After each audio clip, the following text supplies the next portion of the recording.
And um, couple videos I want to watch today.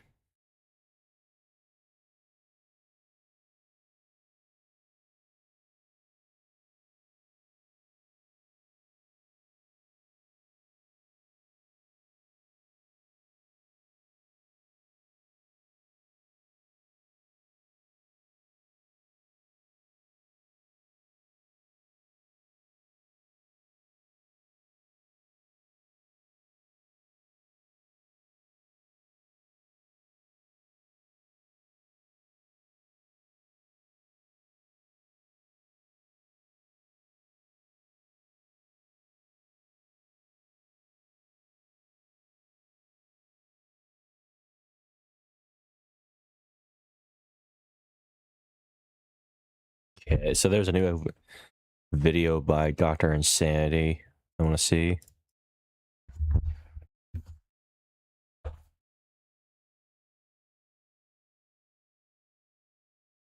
Dr. Insanity. I should watch more of his videos on stream, or like I never really did. There's another one that's got recommended as well. I'll have to watch that today, maybe too. So there's one by Dr. Insanity, one by Code Blue Cam, and one by Midwest Safety. We're gonna watch today. So we're gonna watch this one right here. Before that, I'm gonna use the bathroom real quick.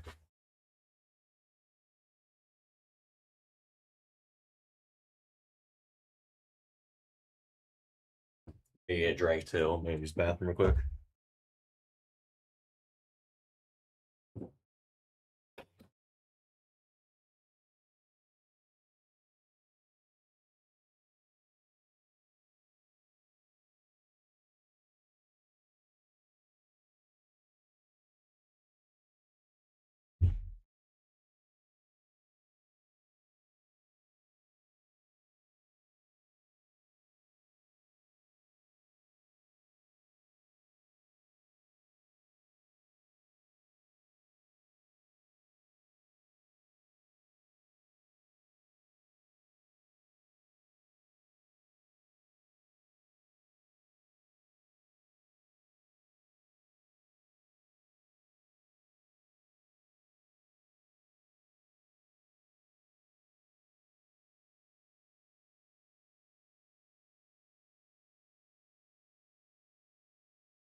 All right. Hold on one second. I need to like check something.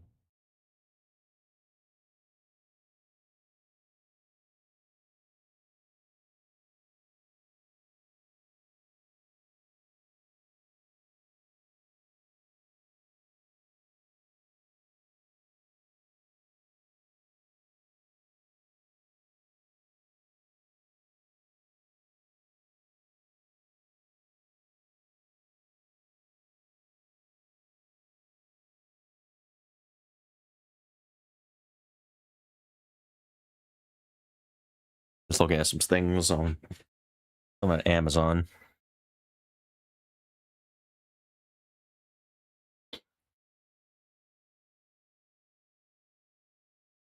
I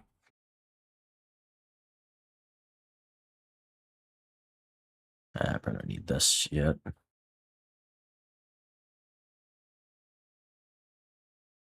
I'm just looking for like things to buy for now, like videos or other things.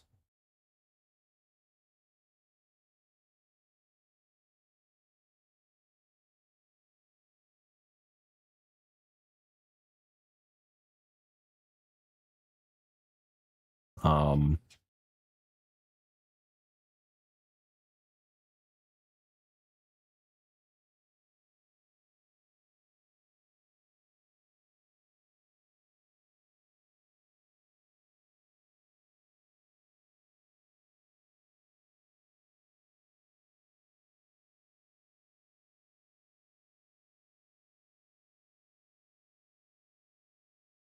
I don't need that either.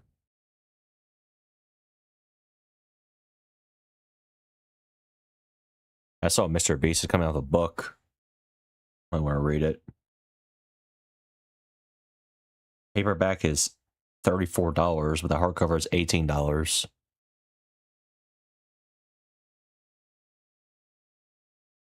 It comes out September 1st, but it would get delivered September 4th. So it's like a pre-order right now on Amazon. James Patterson, he clad with him, I saw.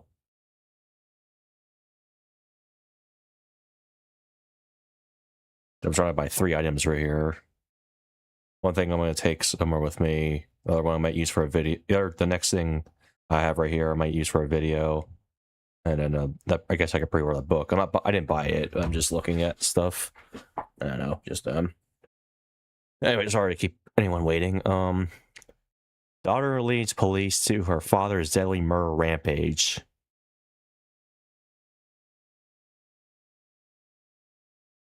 Alright. Yeah, that's a little loud. Sorry.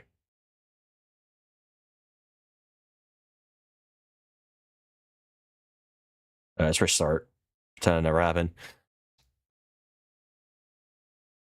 Daughter leads police to her father's deadly murder rampage.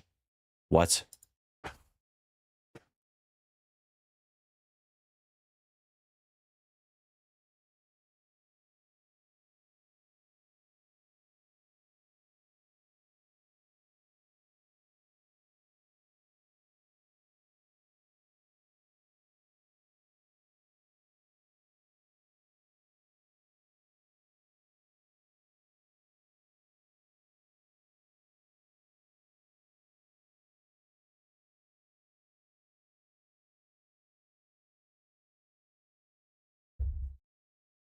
Oh, wait. Wait, hold on. Why is my audio isn't catching anything? Oh my god. Okay, restart a 3rd time. A second time. Or 3rd, I guess. Alright. Daughter leads police to her father's deadly murder rampage. St. Cloud Police Department, make yourself known! I think it's the next one. Shots fired! Florida SWAT are in the middle of a multi-hour rescue operation after a deranged father just shot his wife in front of their own children. Go! This is my son! Go. It's her daughter! We're gonna make sure we get everybody! Go! He's got a rifle, okay? He got a rifle? As far back as you can go. In the middle of this chaos, police are racing against the clock to save the wounded mother trapped inside, leaving them with no choice but to get creative, even if it means using the shooter's own children to bring the standoff to an end. He already said he's not coming out until you guys kill him. Oh yeah, he's in the hallway. He shot the drone. Oh, wow. Come on. Help me! I don't want to die!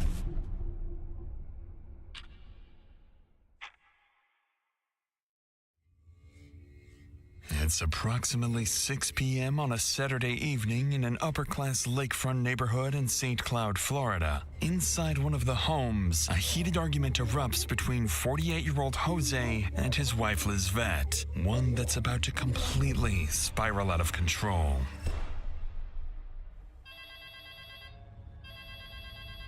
911, what's the address Hey, of if the you Dr. emergency? Insanity's videos are pretty good too. I like how they're edited and stuff.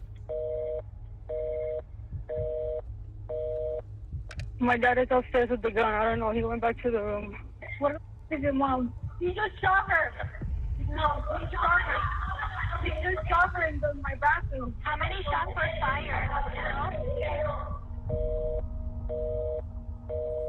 After the call disconnects, the St. Cloud Police Department rushes to respond, immediately dispatching 20 patrol cars to the scene. From what officers can gather, two siblings just watched their father shoot their mother, and they could be his next victims. The first to arrive is Rookie Officer Garnesh, with only 6 months of experience. And as he steps out of his car, he's walking straight into maybe the not line the of best, fire. not the best idea to send a rookie cop out. Go inside. Get inside your house. Get out of the way.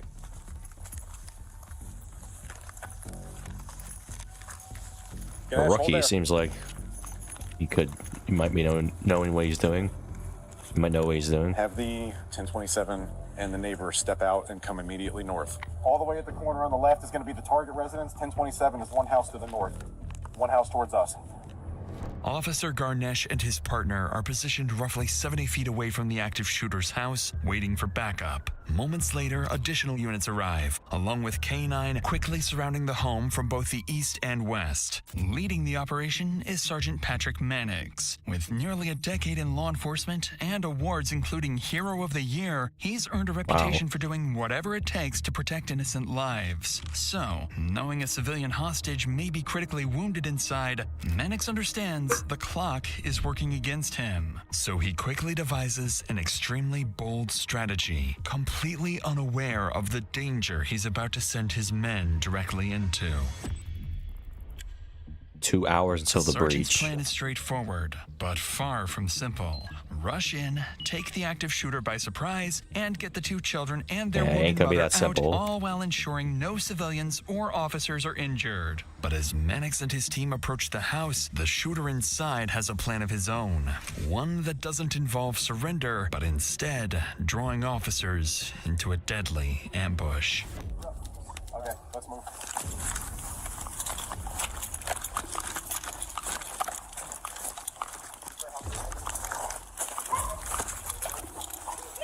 This house should be the 1027.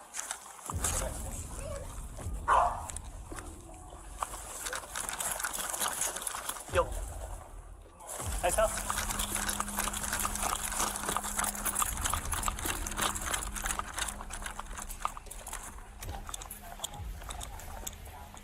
St. Cloud Police Department, make yourself known! Hold on, I think it's the next one. Ooh. Shots fired! Shots fired! Shots fired! Pull back!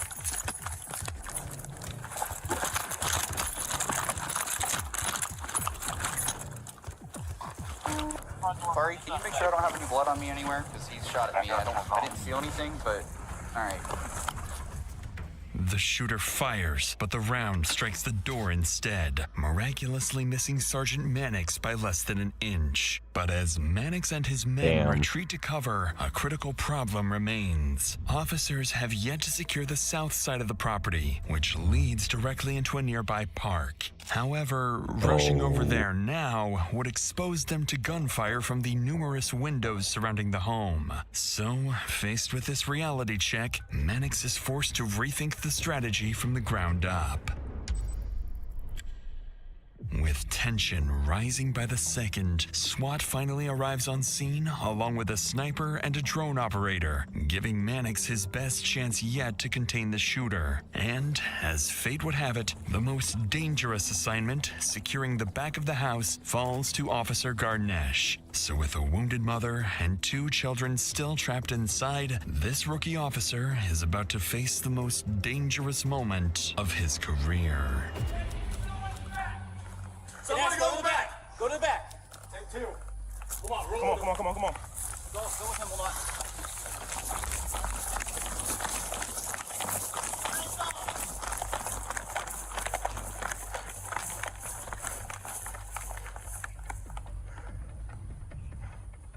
Backyard's fenced off. the fence back here. Just making sure they got him up there. It's fenced off back here. Who's gonna do 600? Is that you? That's me. 51.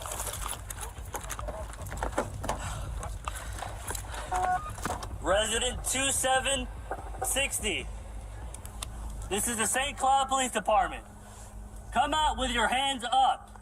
I'm gonna duck down here and cover the. I don't like standing right there. Yeah. This is the St. Cloud Police It's in your Department. top? Yeah. Come out with your hands up. You just hold low like that.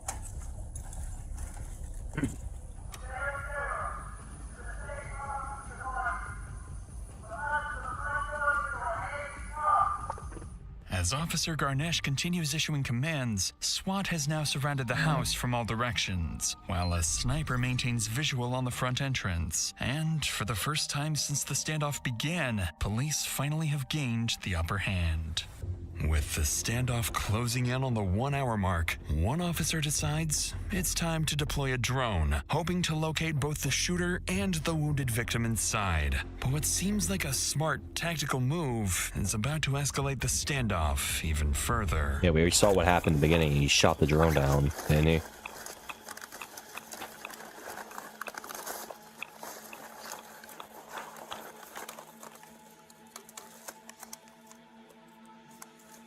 I'm getting ready to put the drone up. Come on, come on, come on, come on, come on. Thanks for the little like file connection, little video right there. Oh yeah, he's in the hallway. He shot the drone. He shot the drone. Wow. He's all the way down the hallway with a light What the going heck? on a rifle. It looks like a rifle. Hey, don't worry about it.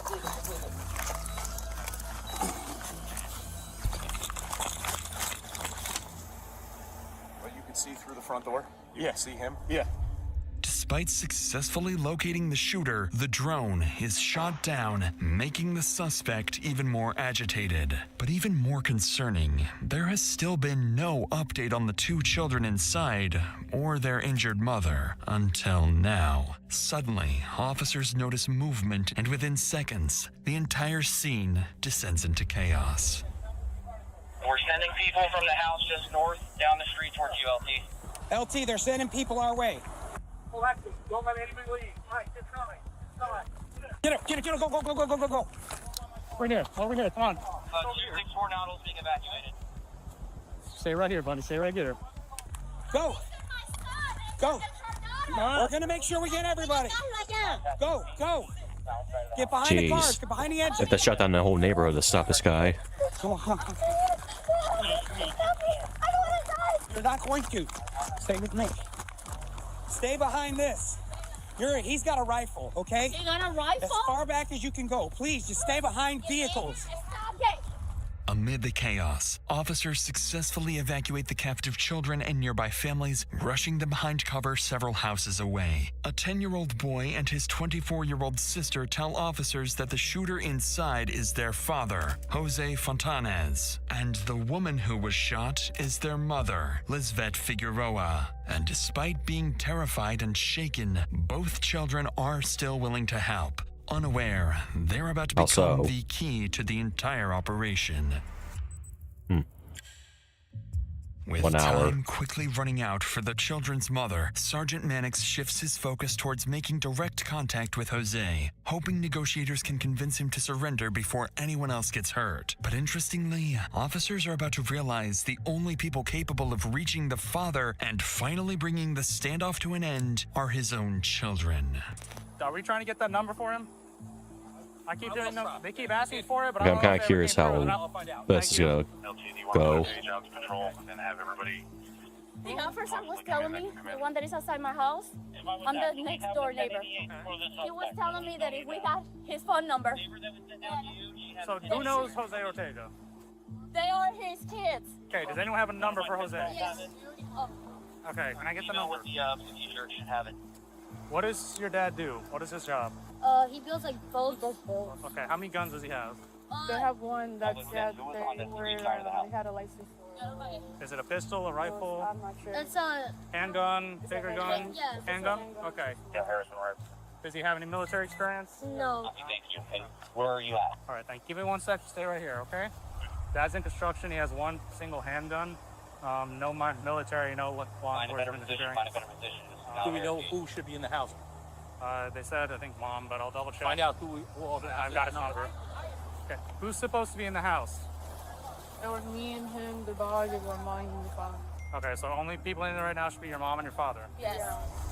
Thanks to the rescued children, police have now learned crucial information about Jose, not least his phone number. So with a direct line to Jose finally established, negotiators would attempt to initiate contact. They were telling, so that's how they were useful. They tell him more information. If you want to try and make contact, that's fine. I don't know if he'll answer. I doubt. He said mom or daughter said she wasn't answering to him. We'll try. But hey, Jose. This is Patrick in St. Cloud Police Department. How you doing? I believe we have one to 40 out. Jose, can you hear me? No English? Okay. Any English at all? Sure. What do you need? You need Spanish? Okay. Un momento, okay? He was shooting at the house. To our neighbors. Does your dad speak any English? He doesn't speak any English. No units on task. I need one Spanish Okay, you're good. officer to my position at 911 Submit for CMT translation. I can get Cologne to you. I'll send him now. When we get the next one, let's have them come up and fill here. I'll cover for now. All right.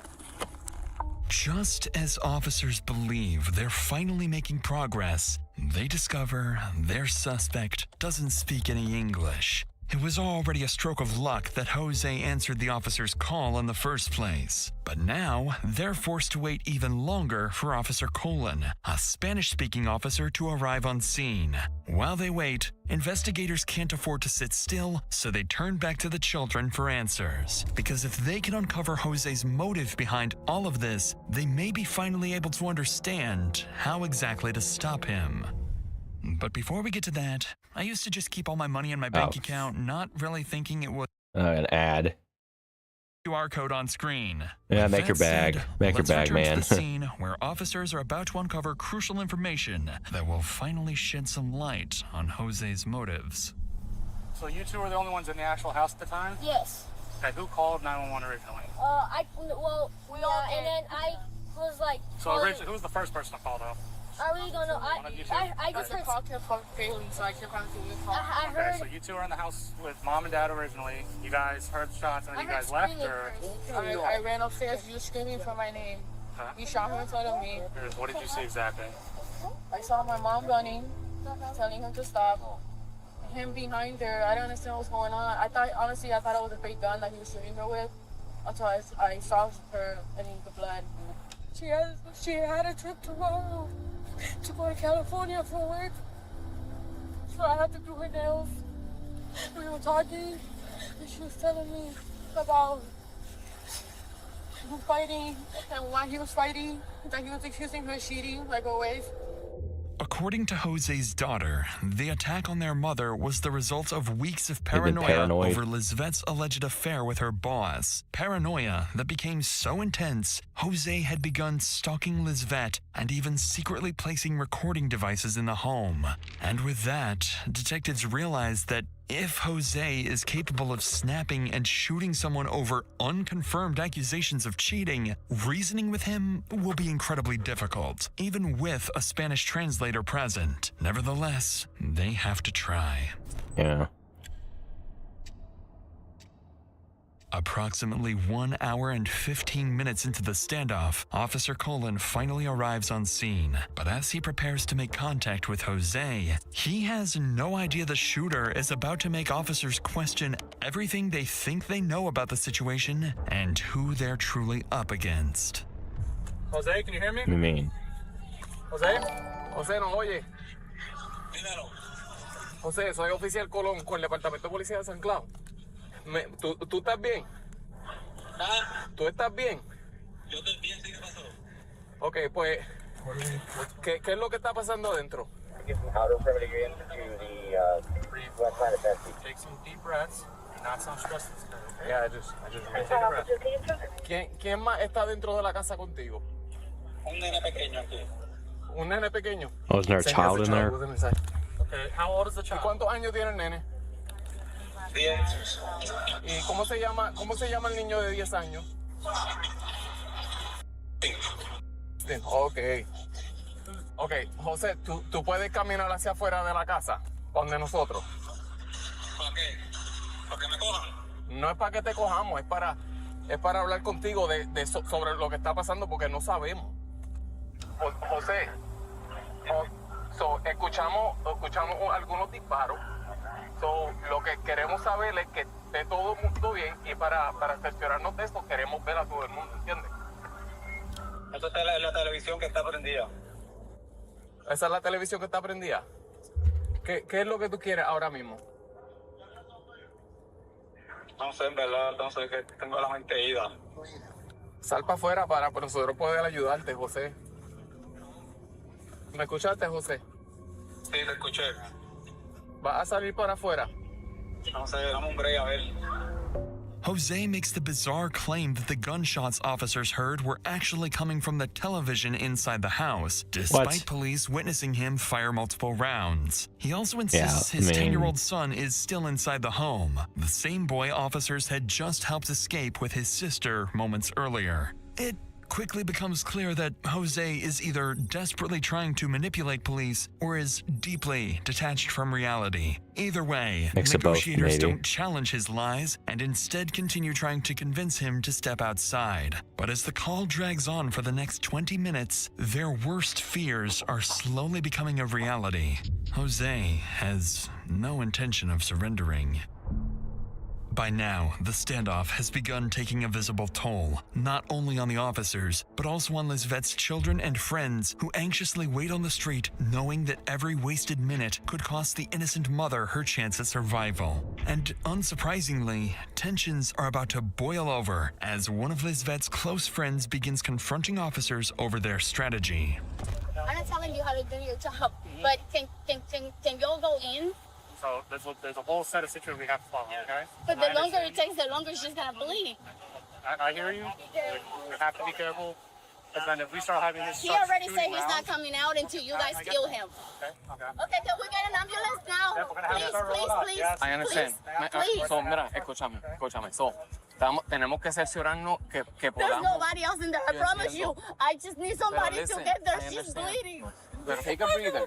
Just take a breather, okay? She's bleeding on the upstairs. And the longer it takes it, the less the chance she has. However, think of it like this, right? Let's say he brought one of his buddies and had him away in there, and if we did,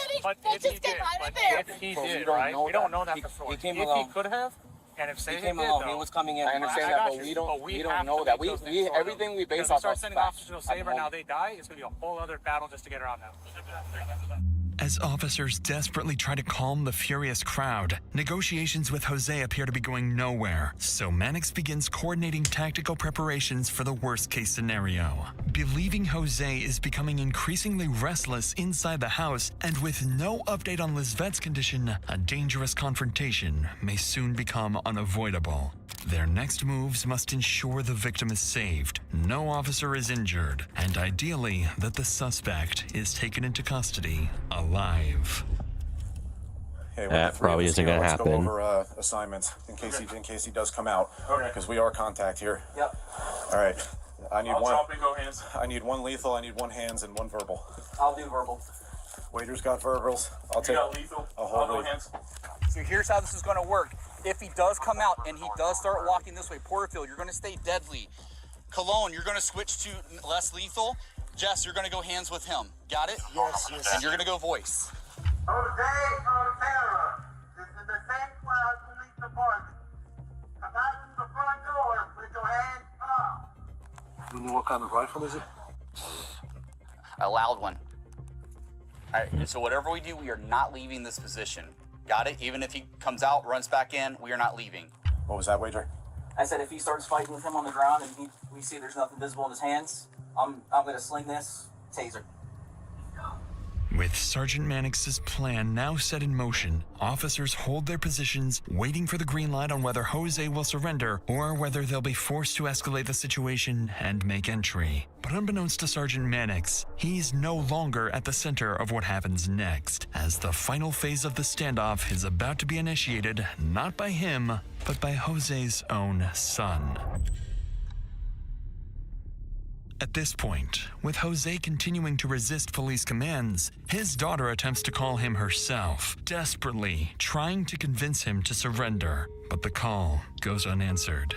Then Jose's 10-year-old son tries calling him, and this time, the call connects. The father and son speak for several minutes before Jose suddenly hangs up. Although it's unclear exactly what was said, moments later, Jose calls officers back with an update they never saw coming. José, ¿me oye? Oficial Colón otra vez. Ok, ¿estás bien? Sí. ¿Por qué tú...? Yo me voy a entregar. ¿Te vas a entregar? Sí, voy a salir, me voy a entregar. Ok, surrender? ok, José, hazme caso. Cuando salga para afuera, sal con las manos arriba, ¿ok? ¿Tengo la pistola aquí? Deja las pistolas ahí mismo. Ya, vas a salir por la puerta de al frente sin armas, sin nada, ¿ok? Si te puedes quitar la camisa, mejor todavía. Against all odds, Jose suddenly says he's ready to surrender. With adrenaline racing for everyone on the scene, officers hold their position from all directions, while the sniper watches over the front entrance, anxiously waiting for Jose to emerge. But after everything that's happened, police have no way of knowing whether he's telling the truth or setting up one final ambush. Only wager on verbals. Let them know that. Only wager on verbals. Only wager on verbals. Stay off PA once he makes it. His exit.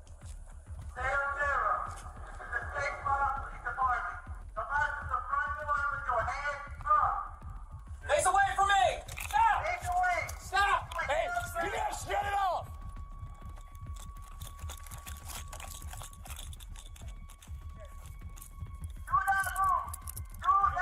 Put your hands out! Put your hands out!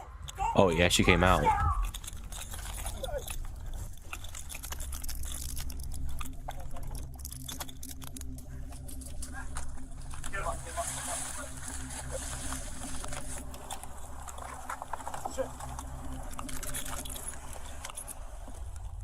After nearly 2 hours of gunfire, failed negotiations, and uncertainty, Jose finally surrenders and is placed in the back of Officer Garnesh's patrol car to be transported to the St. Cloud Police Department. But even with the shooter out of the picture, the scene is far from over. With the children's mother still somewhere inside the house, officers finally prepare to make entry, only to realize they're too late.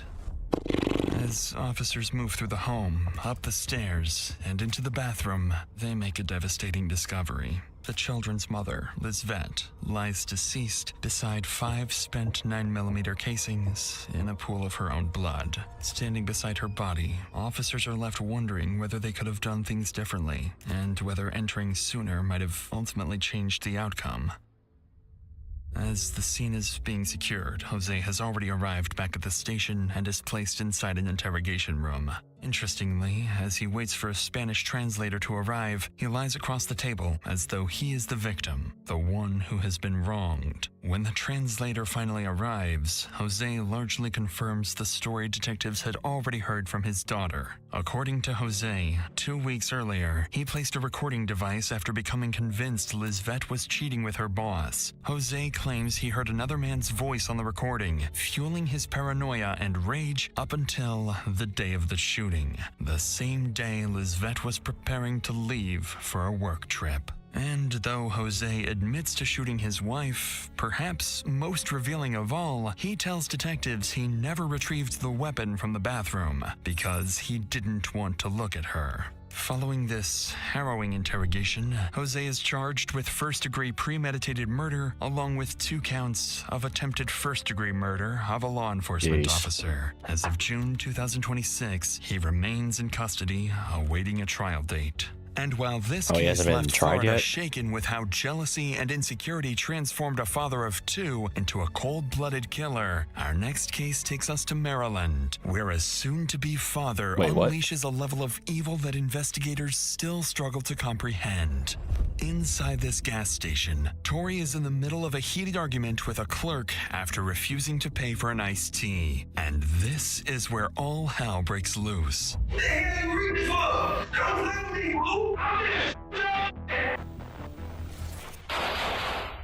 But police would soon learn this isn't even Tori's first kill, because when officers force their way through his front door, they'll uncover even more victims. Police department! What? Search warrant! Jesus Christ. Could this be Mom? You don't want to go back there if you don't have to. It's pretty bad. This one right here. To watch this exclusive Dr. Insanity episode, along with 3 more episodes from our new Tubi series, click the link below Oh, he has and a- check it he out has a now series on for Tubi? free on Tubi. Huh. I didn't know that. Oh, so whatever. These videos are going to be on YouTube. I don't know if they already are. Wow. I mean, so he hasn't been tried yet. He's definitely going to get life in prison. That's for sure.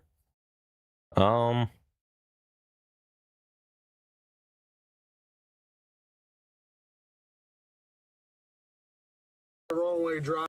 I hit my face too. There's a dog. The gun again? Oh! I don't need your Nah, bro. I'm done. Thank you.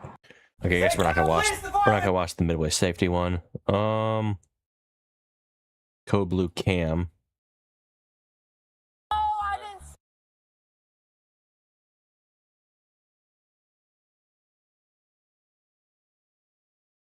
Wait, this is from Beyond Evil. Channel called Beyond Evil.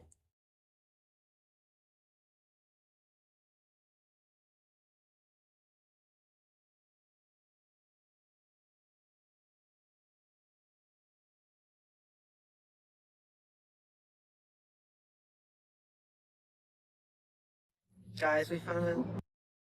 It's okay. Bro.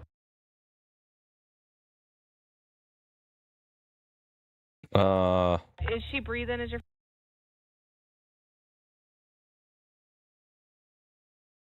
Shove this. Is she breathing? That's fine. You're holding. St. Cloud Police Department!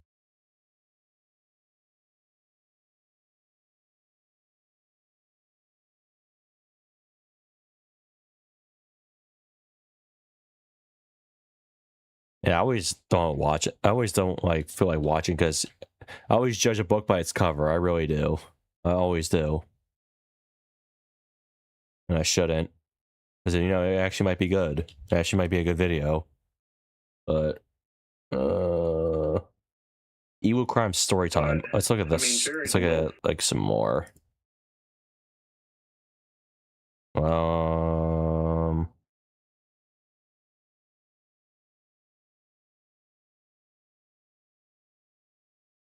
Okay, this is from 6 months ago. I haven't watched this one yet. Man films chilling videos before doing the unthinkable. Guys, we got an employee that shot people. He's just racist. Just flat out racist. He posted on Facebook last night, and he came to work all weird. Boss man makes black jokes every day. My name is Black Jerry. But I just remember looking up and I saw Jerry with the gun. He did one of these and pulled the trigger at my dad. You guys. And I really hope y'all do that. In Clinton Township, Michigan, an employee films his morning commute to work, ranting about alleged racism, bullying, and mistreatment by his coworkers. The last thing they ever expected was for him to enter the workplace armed with a gun and murder on his mind. The kid didn't look like he had a care in the world that he just did any of that. The following is based on official police records, and the footage has never been seen before until now. On the morning of January 9th, 2018, 25-year-old construction worker Jerry Motley Jr. begins recording on his way to the office. So, now we're recording. I'm gonna tell you, like I told these motherfuckers, like, they just did, like, outrageous, racist bullshit. It's like time and time I come into work, just racist, just flat out racist. There's no giving. Dude used the word like a million times. Boss man makes black jokes every day. My name is Black Jerry. I'm the lowest paid in the company. Been there for a year. Pretty much bullshit. And I got a best friend that works there too. So it's like, even my best friend sat there and pointed out a branch, like, oh, Jerry, which one you want to be hanged from? Him and Johnny. It's like, y'all like think like doesn't like click. Like, y'all are ignorant. Y'all just think money is the power of everything. Really, a weapon is the power of everything. I'm just basically saying, you guys. And I really hope y'all do that. Minutes later, Jerry arrives at his workplace. He parks his car and calmly heads toward the front door as he'd likely done every workday for the past year. But this time, tucked into a hoodie pocket underneath his jacket, is a fully loaded pistol. Lock it. Where's Tom? Look and see. Oh, God, he is. 911, where is your emergency? I need an ambulance immediately at Reliable Fence. We got an employee that shot people. Where is the person that shot him? I don't know. We have 4 rooms back there, and when I'm in a locked room.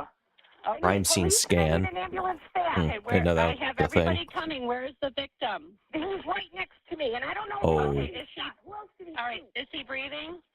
Yes, he's breathing. Okay, where is he shot? In the chest. Okay, do we have anything to put on the wound?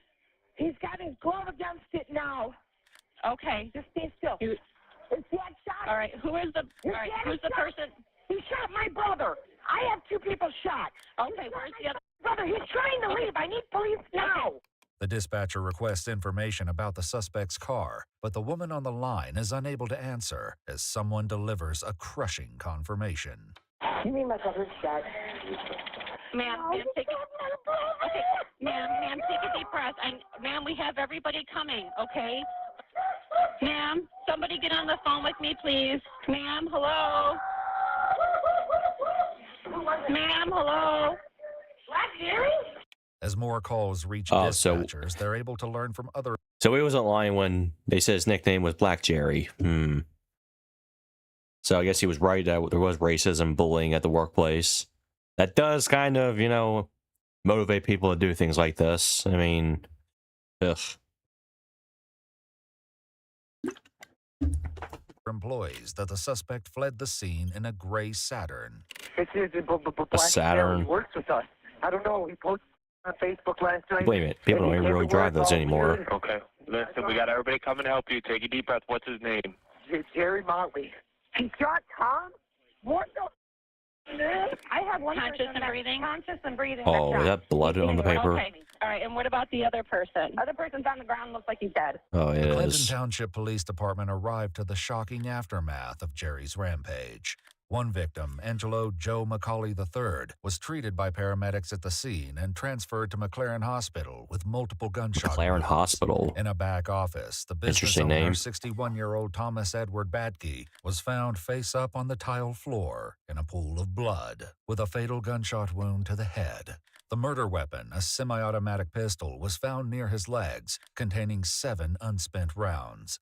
Several employees were brought into the police station and asked to describe for detectives exactly what happened. We all gather in Tom's office in the morning to find out what we're doing for the day, and just kind of talk and see what's going on. And Jerry was just acting really weird this morning. In what way? Was he not talking to people? No, he normally does. No, yeah, just not talking. And his buddy Jeff in the other room was like his best friend. And Jeff said hi to him, and he's like. And just walked away, just mumbled something and walked away. I'm like, okay, that's weird. Well, anyways, we're all in Todd's office to find out what's going on. And all of a sudden, we're like, just thinking like, where's Jerry at? And then all of a sudden, we seen the back door open, and then Jerry walks out like this. Jerry pulls the gun out and says, "You mother! I told you stop with me." Blam! Shots once. I've been to shooting range. I know what it smells like when you shoot a gun. I'm like, what the? He shot Angelo. You can hear Angelo hit the ground. Lori, the deceased owner's sister, described what happened next. I can play it in my mind. Into my view came Angelo, and he's like this, and he goes, "My God, that hurts." And Jerry was there, and I said, "What the hell? What's going on?" Because I heard the sound. Was a cat gun, firework? I mean, never in a million years. And he turned and he went this way through the door. And the door slammed and boom, boom against the door. And I was trying to push against the door and I couldn't. I'm like, what is going on? Because I could hear it all against the door. When he shot Joe, he was still going after Joe. He didn't have any intentions on going in the office because he was walking past the office. Okay. And I think that's when Dylan was right there and jumped on him. But when he was walking past the office, I could have sworn I heard him say, "I'm sick of this bull." Employee Dylan then attempted to stop Jerry from firing the gun again. I grabbed both of his wrists and threw him up against the wall, and I couldn't hold him forever, and I knew that. I held him for about 20 seconds, and then he found a way into the office, and Tom, at the time, my boss, the second guy that got shot, he was trying to lock the door. It was then that Jeff jumped in to help, but the struggle spilled over into the owner's office. They moved into the office, and he still had the gun, and I looked, and my dad, since Jeff was on him, my dad saw that, and he went to grab his arm and try to get control of it so no one else got shot. And then I saw that, and they were leaning on my dad's desk. So I jumped on Jerry, and I put him in a chokehold. And I don't know where my dad was. I know he was in there somewhere, but I just remember looking up, and I saw Jerry with the gun. He did one of these and pulled the trigger at my dad. Then after that, Jerry had the gun like this, and he shot it at the wall, and then he ended up dropping it. I don't know if it was because I was still choking him, so I don't know if he was losing consciousness. Then after that would be him, and Jeff just fell to the ground in the doorway. And I remember looking up to the right, and I just saw my dad laying there. I could tell he was almost passed out because he started gagging. I kind of let off because I didn't want to kill him, you know what I mean? But I sat there telling him, I was like, you just killed my dad. Because I knew right away when I saw him laying there that there was no... Did he say anything after you said that? No. Did he? No, I got up. Since I was the first one to get up, I walked out front because I didn't know what to do. Because deep down I knew what happened, but I didn't know what to do. It was then that Jerry, just as casually as he entered, made his way back to his car. However, he didn't make it far. Just 1 mile down the road from the business, Jerry lost control of his vehicle, slamming into the rear of a flatbed truck. Despite not wearing a seatbelt, he survived and was seen by the truck driver crawling out of a shattered window, fleeing on foot. Well, Stan. And it's just crazy because, like, this morning I was asking what was wrong with Jerry, and, you know, Jeff told me, did you read his Facebook status? The night before the shooting took place, Jerry took to Facebook, leaving a cryptic post that hinted something dark was lingering in his mind. He detailed several incidents, writing, "You can't talk to another human being like that," then stating, "I put up with it for a year, no more." Like, I was reading it, and it was just like all the people that gave me a hard time and this, and that, and I think he's talking about Joe. Was there a history of Joe giving him a hard time? I mean, that you saw. All right. Joe has done a lot of things to everybody. Okay. He's grabbed me by my neck and, you know, choked me up one So, the boss committed crimes as well. time at a job. Joe the owner? Oh, no, okay, never mind, worker. Never mind, he's not a boss, he's a worker. The owner's son by his neck and choked him up just for stupid little bickering arguments, and he's done it to Jeff. And he always picked on Jerry. Angelo is kind of a bully, really, honestly. He'll, like, flick cigarettes at you, he'll throw at you, he'll just do all types of stuff to, like, kind of tick you off. Right. And picks on Jerry the most, so I could see why he was the first one shot. So it was like a typical racism, basically. There may be a reason Joe hasn't yet been fired, despite the allegations of abuse by his coworkers. Sounds like Joe's a big dude. He's not small. Mm-hmm. Is he that meathead? Is he that guy that's got to pick on everybody, flick cigarettes at everybody, call names? Okay. Has he been there a long time? Works for your dad? Yeah, 17 years. Wow. My dad's known him since diapers. He's best friends with his dad. That's how. And then he never did anything about him. Caused fights around there in the past 7 years I've been there. Me and him butted heads a few times. Does he keep his job because of the relationship between your dad and his dad? Oh, yeah. That's exactly.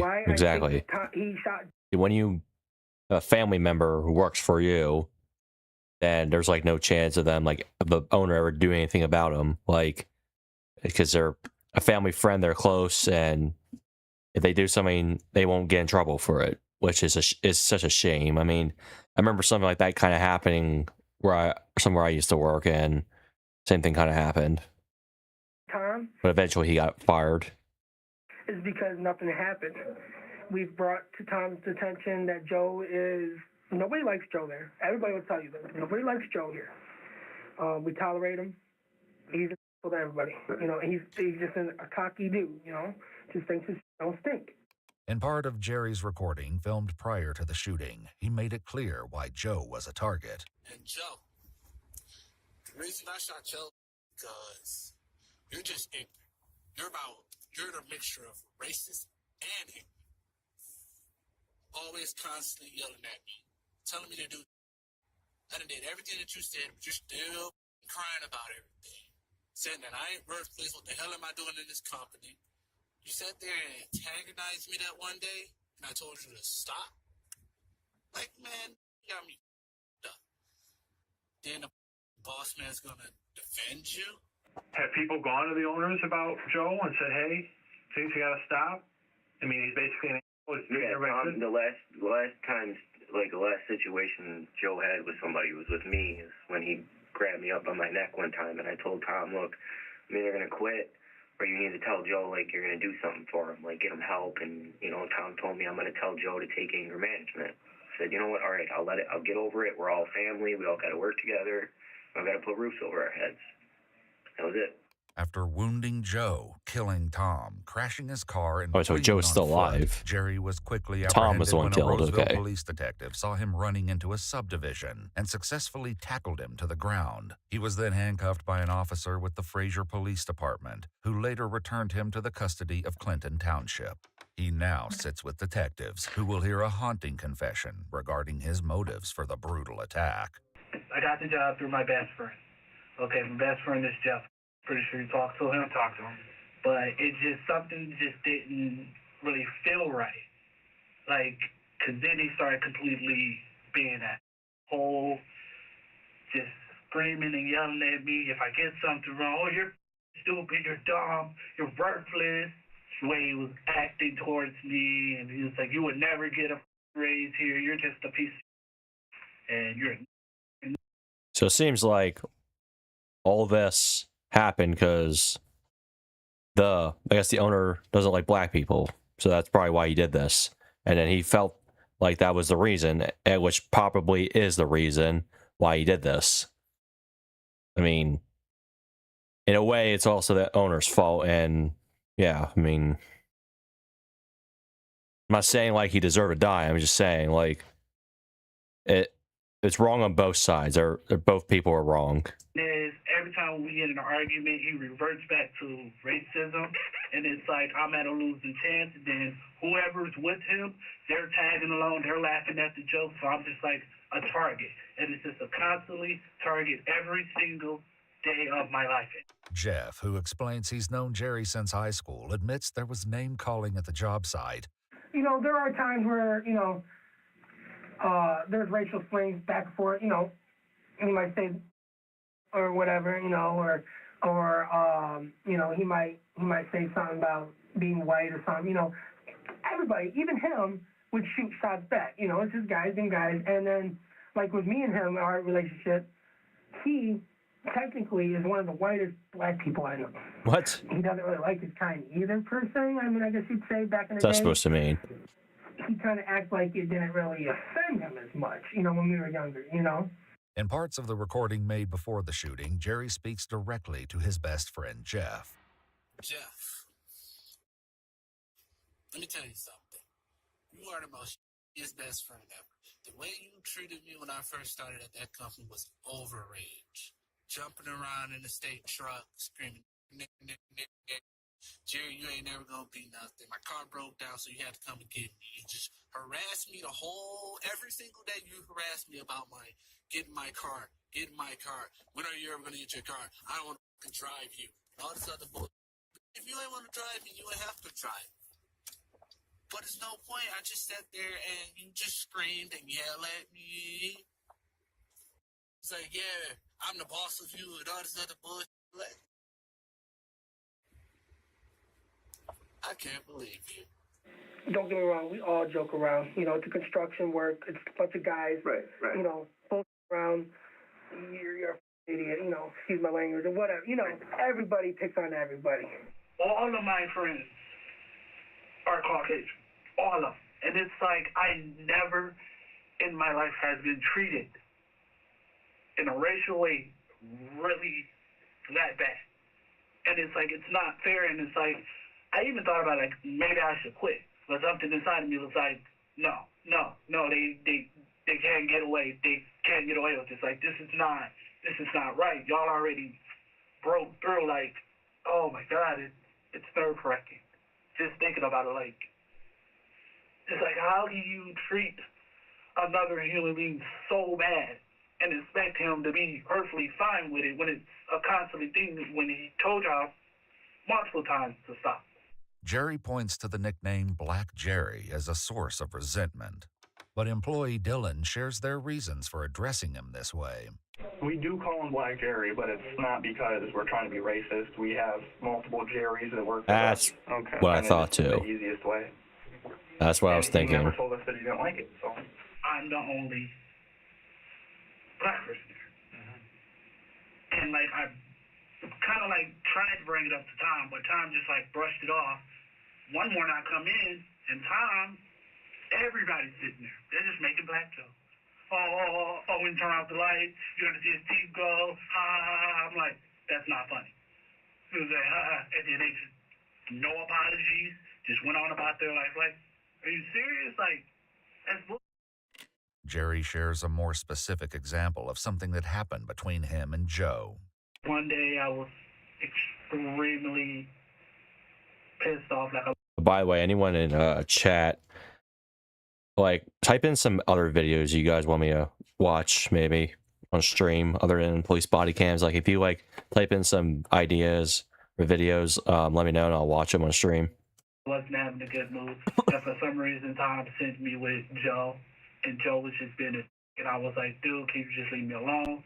So I kind of got pissed off, and I went in the truck. He's hitting the window while I'm in the truck, just terrorizing me.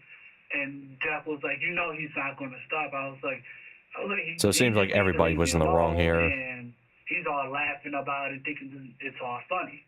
Outrageous, screaming at me. Oh, if I get something wrong, oh shit, you should already know this. You've been here for at least 2 months. I have a disability. I can't do that. I know it now that I've been there for a year. You say, oh, I'm just doing whatever Joe's doing to you. That's not right. That's some bull. Multiple co-workers acknowledged that Joe was particularly harsh with Jerry, but still couldn't believe he would take it to this extreme. Jerry was, I've had him over at my house a few times, you know what I mean? We've hung out. He was a good kid. I mean, granted, I know Angelo, he gave him quite a bit of at work, but, I mean, Jerry's a little slow. So when you tell him to do something and he doesn't do it properly, you just got to keep telling him, you know what I mean? Okay. My dad's, to be honest, everybody's told my dad, you know what, Jerry's a good kid, but we don't mean he's cut out for this kind of work. My dad agreed, but he didn't want to just dump Jerry off, you know what I mean? He wanted to help the kid. That's what he does with a lot of these people around here. He's trying to help all of them. According to Tom's sister Lori, she encouraged her brother to fire Jerry, but Tom refused. He's a little slow. Who's that? Jerry. Okay. And I said to my brother, Tony, things are getting slower, the winter season, da-da-da, you can leave the kid what he needs. He needs a job. He did everything, and you killed him? Yeah. So Tom was great to him.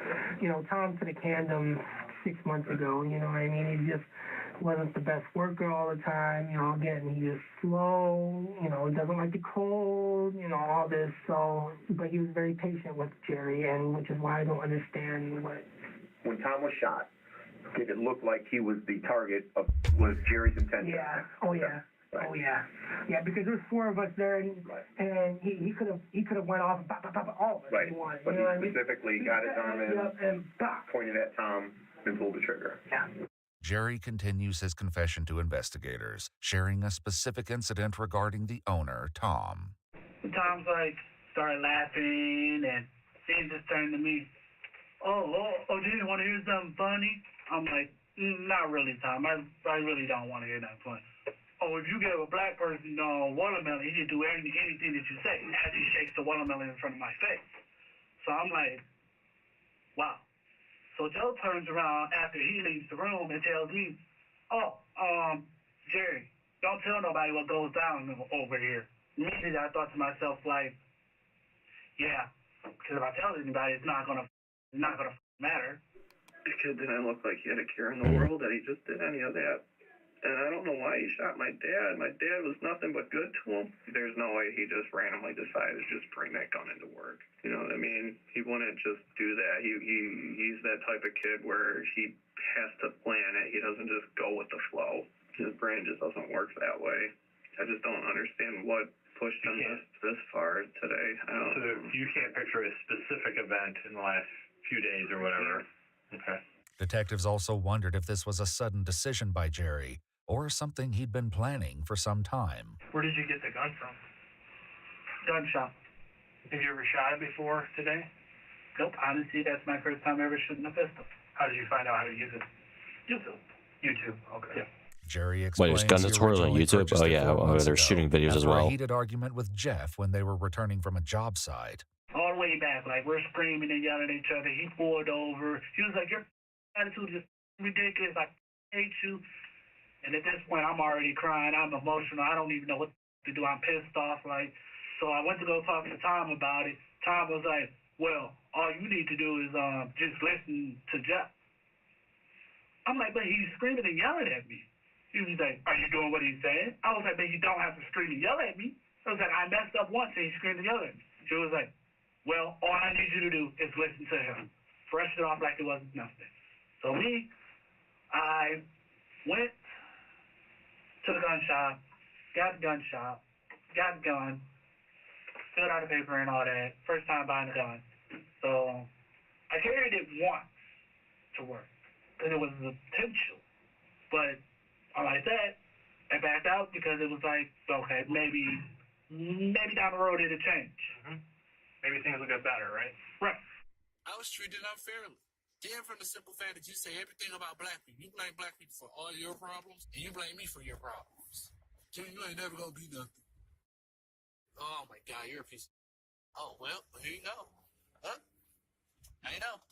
But as Jerry reveals, he had bigger plans than targeting just Joe and Tom. Let me ask you this. If your plan Like what? to get back at these guys worked out perfectly, what would have happened? 100%, I probably would have been shot dead on the site. That you would have been shot dead? Pretty much. Or you mean you would have shot all of them dead? No, I had a different plan for my best friend. I would have shot my best friend in his 2 legs, make sure he couldn't walk ever again, and pretty much from there, just let it role play. Make him paralyzed forever. Pretty much everybody but my best friend. You'll have him suffer and everyone else die. What you did was wrong. You know what you did was wrong. Oh, I know that. Yeah. I know that for a That is fact. going to take a human life. You know that. Yeah. And you were intent on killing these people in the shop. Yes. And you killed Tom, you shot him in the head, and you took 2 shots at Joe. And your intentions were to kill him too. What were you feeling when this was going on? In my head, get him. Get Joe and go after everybody else. But due to the quick intervention by his co-workers, Jerry was disarmed before he could harm anyone else. The only loss of life was that of his boss, Tom. Lori shares that outside of work, Tom took care of his wife, who's bound to a wheelchair and battling advanced stage 4 cancer. Jeez. Did I ever in a million years think somebody would bring a gun in and shoot somebody? No. My brother, least of all. My brother played Santa for kids, for people in nursing homes. My brother was no doubt the kindest kid, and I wish he would have shot me instead of him. Chad, why didn't you take me instead? Why didn't you take me instead of Tommy? Are you feeling any remorse for what you did today?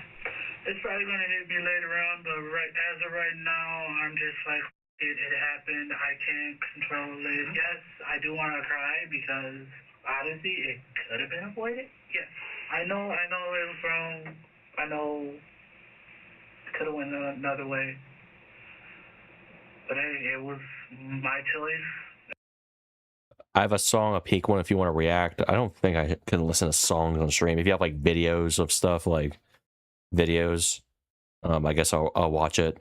As a human being, you make choices that you got to deal with. So now I have a body on my hand, and I'm probably going to be looking at a long, long time for this. So Nah, it's just right. Do you think he should be forgiven for this? No. What do you think that should happen to you? Bury me. Bury me. Lock me up. Leave me to rot. That's just the way it is.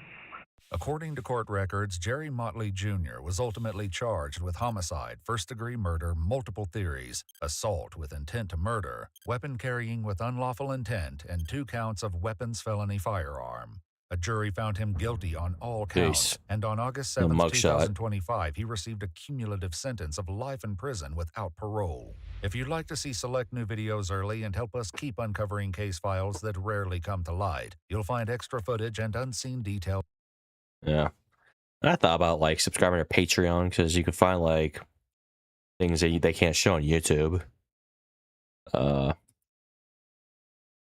Yeah, I mean, in a way, everyone involved in this was everyone involved in this was just all in the wrong, I think.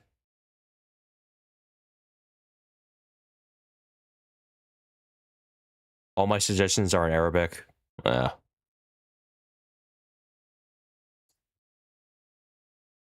I don't know if you will understand. No, I won't. Atlantic 911.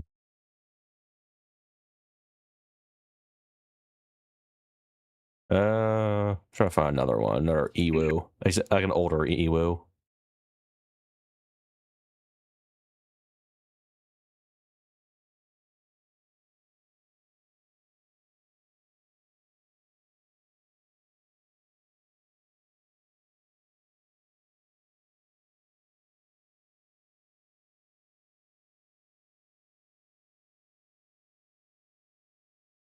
Okay, I've seen this one.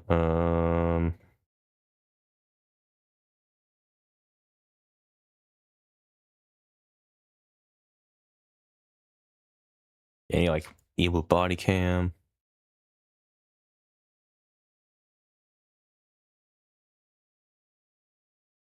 We just watched the Joe Rogan one yesterday.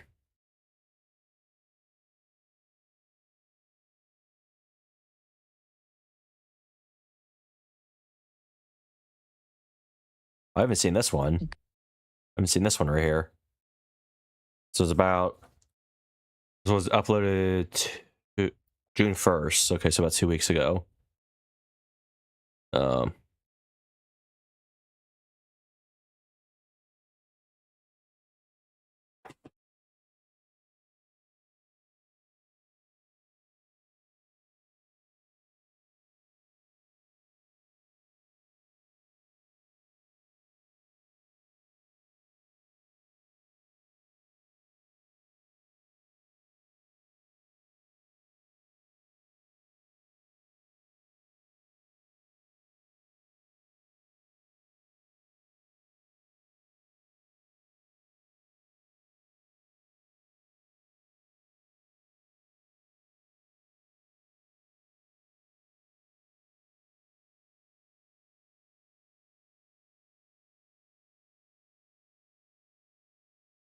A Law and Crime Network. That's another video. Oh, these are like, these get uploaded like every hour.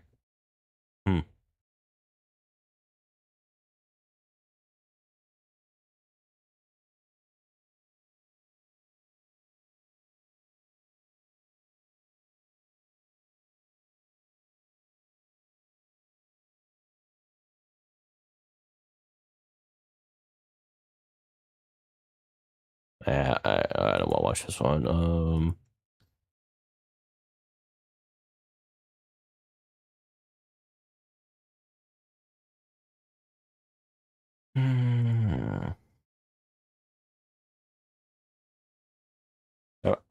I think I should have like.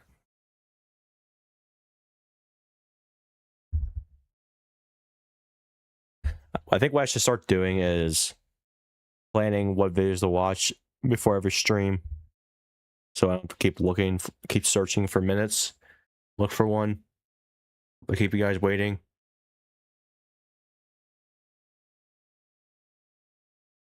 I find a good one. That like is like eye appealing to me.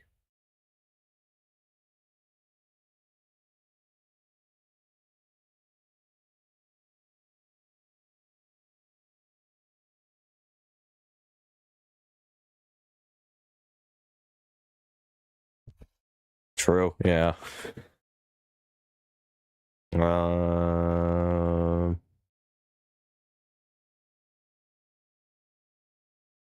the song while you're searching. Ugh. Try for like other police body cams, or if it just wait a second. Watch a bit of Joe Bartolozzi.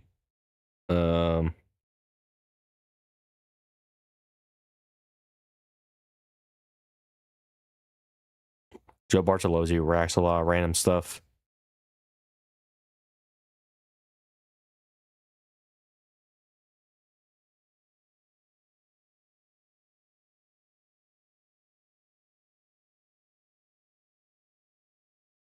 I have my own channel. I do.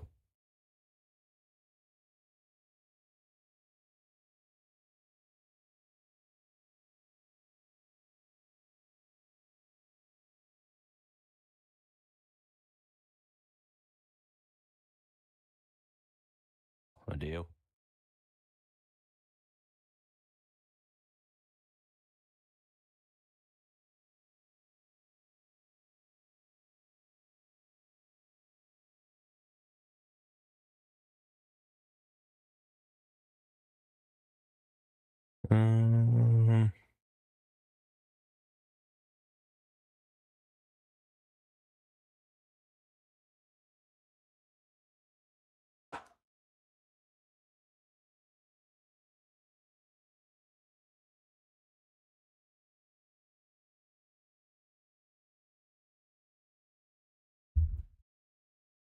Just a kid channel.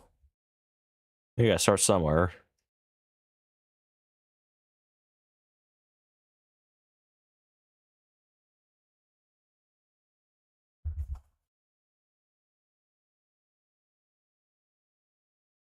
Oh wait, there was another Dr. Insanity video I wanted to see.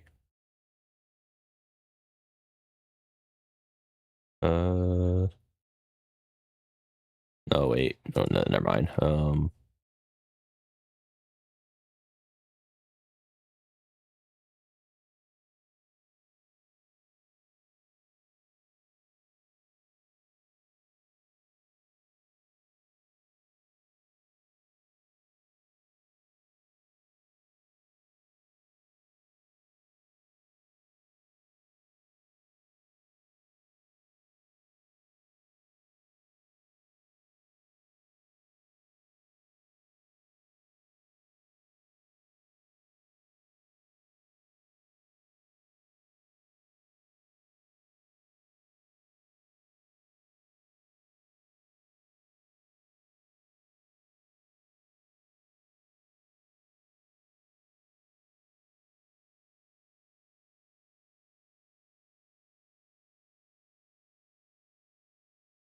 Oh, here's a video about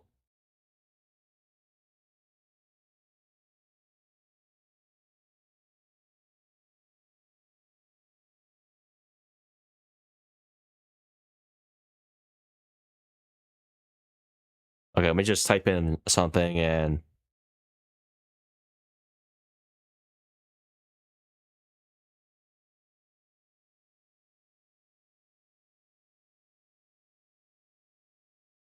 okay, here's a video I might want to watch. This was uploaded 6 months ago, November. All right, let's watch this one. This isn't a police body cam. This is something I want to watch. What being a billionaire really looks like. This is what $100 million looks like. 100 million $1 bills. Look at this. Okay, but watch this. This is what $100 billion looks like. Whoa. That's $100 billion. It's like 19. So now Elon Musk's a trillionaire. His net worth goes like farther up the moon, like past the moon. Okay, so what's it like to be a billionaire every day? People on Earth that have this much money. Oh. Yeah. Man. So we got. Okay, well, Bill Gates isn't the richest, one of the richest people in the world anymore. He's now like number 12 or 15, maybe. And then these are all the top 3 right here. We got Elon, Larry Page, and Jeff Bezos. Or no, this is Sergey Brin, I think. This is he founded Oracle, I think. I think that's who that is. Mark Zuckerberg and Nvidia CEO, Warren Buffett. Yeah. By the way, one of these guys just bought a house right up the road here in Washington, D.C. Remember when we did the pile of $23 million. cash? This is what $100,000 looked like when we did that visualization. So yeah, we're in a whole different echelon now. I want to show you the lifestyles of people who are worth this much money versus this much money. So we've been talking to 100 billion. experts, interviewing people who work with the ultra wealthy to construct real world scenarios of what these people's lives look like, what kind of influence they have in society, to understand what and who they can buy. Oh, and by the way, we're launching a media company. It's called New Press. It's going to be very different than anything you've ever seen. It's going to be about transist. Okay, well, 100 My name million. is Scott. I started a candy company and I grew it over many years, and I eventually sold it to a big, giant candy corporation. And because I started the company, I own most of it, and so I got a huge payout from this sale. Between that and a bunch of other investments over the years, I now have a net worth of $100 million. Wow, that's a big number.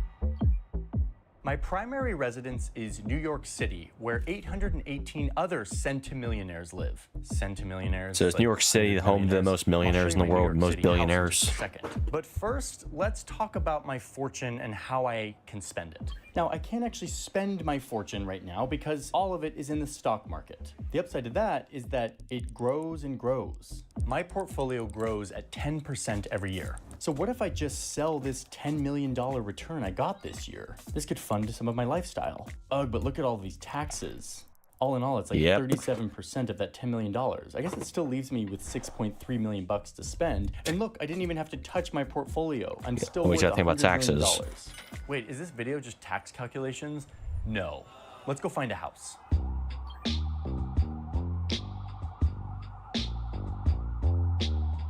My budget for a house is anywhere between $8 and $15 million, which sources told us is common at this level. And even though I live in one of the most expensive and crowded cities on Earth, with my budget, I can find a pretty sick house, I think. Okay, let's look around. Yeah, definitely. There's some nice options here. How about this one?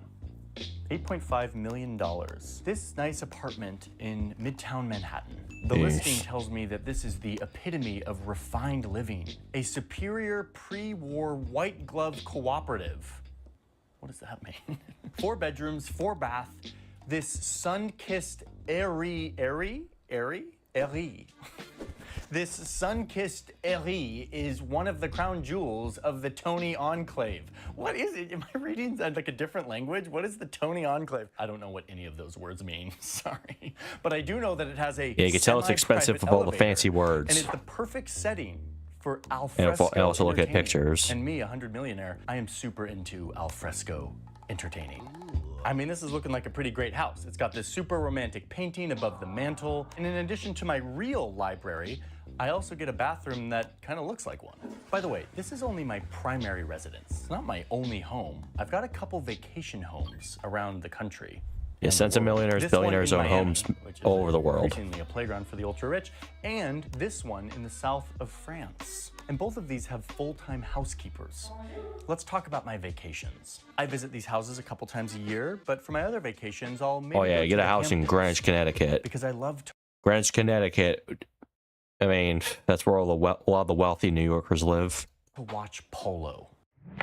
There's this great polo match in July, and I buy a VIP ticket that will... Ooh, speaking of which, wait, I wanted to watch that video one day. Wait, forget this video.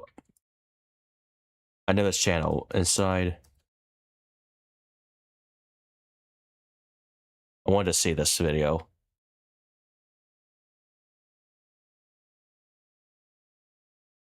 Roku News.